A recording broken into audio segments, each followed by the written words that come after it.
રાજકોટની અંદર જે 1 મહિનાથી ટીઆરપી ઝોન બાબતે જે સંઘર્ષો ચાલી રહ્યા છે, ન્યાયની તપાસ માટેની જે આંદોલન ચાલી રહ્યું છે અને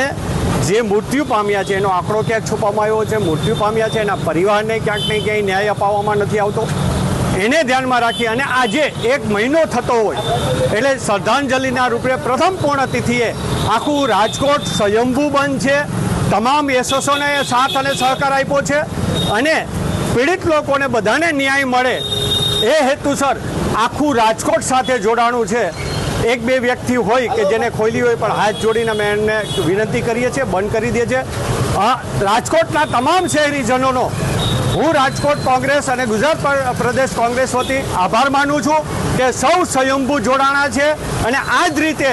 કોઈ પણ પીડિત વ્યક્તિઓ હોય, પરિવાર હોય, એના ન્યાયમાં સૌ સાથે જોડાય એવી હું ફરીથી પણ એ સૌ સાથે અપેક્ષા રાખું.